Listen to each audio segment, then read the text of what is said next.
നമസ്കാരം. ബീഹാറിന്റെ മണ്ണിൽ അവസരവാദ രാഷ്ട്രീയം കളിച്ച് ജനങ്ങളെ വഞ്ചിക്കുന്ന നിതീഷ് കുമാറിനും ബി.ജെ.പിക്കും ശക്തമായ മറുപടി നൽകി രാഹുൽ ഗാന്ധി.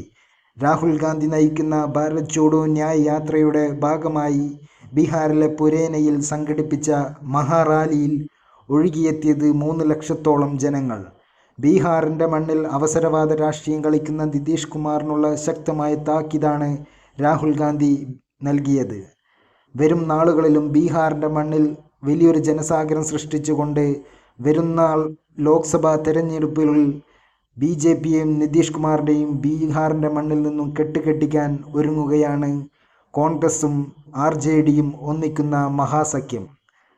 വരും ദിവസങ്ങളിൽ ഭാരത് ജോഡോ ന്യായ് യാത്രയുടെ ഭാഗമാകാൻ തേജസ്വി യാദവും ഒരുങ്ങിയിരിക്കുന്നു.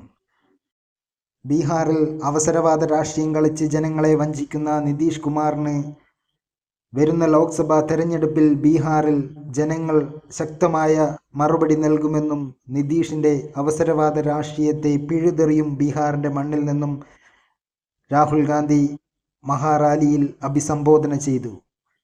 രാഹുൽ ഗാന്ധിയെ കാണാനും മഹാറാലിയുടെ ഭാഗമാകാനും ബീഹാറിൻ്റെ വിവിധ ഭാഗങ്ങളിൽ നിന്നായി ലക്ഷക്കണക്കിന് ജനങ്ങളാണ് പുരേനയിൽ എത്തിച്ചേർന്നത്. പുരേനയിലെ മഹാറാലിയുടെ പ്രത്യേകതയായി കാണേണ്ടത് മഹാറാലിയിൽ പങ്കെടുക്കാനെത്തിയത് ഭൂരിപക്ഷവും യുവാക്കളാണ് എന്നുള്ളതാണ്. അതിനാൽ തന്നെ വരും നാളുകളിൽ കോൺഗ്രസും ആർ.ജെ.ഡിയും ഇടതു കക്ഷികളും ഒന്നിക്കുന്ന മഹാസഖ്യത്തിന് വലിയ പ്രതീക്ഷ നൽകുന്ന ഒന്നായി മാറി പുരേനയിൽ കോൺഗ്രസ് നടത്തിയ ഭാരത് ജോഡോ ന്യായ് യാത്രയുടെ ഭാഗമായ മഹാറാലി. വരും ദിവസങ്ങളിൽ ഭാരത് ജോഡോ ന്യായ് യാത്ര ബീഹാറിലൂടെ സഞ്ചരിക്കുമ്പോൾ രാഹുൽ ഗാന്ധിയും തേജസ്വി യാദവും ഒന്നിക്കുമ്പോൾ അതിൽ അണിചേരാം ആയിരക്കണക്കിന് യുവാക്കൾ. ഇരു നേതാക്കൾക്കൊപ്പം മഹാറാലികളിൽ പങ്കാളികളാകും എന്നുള്ള കാര്യത്തിൽ സംശയമില്ല.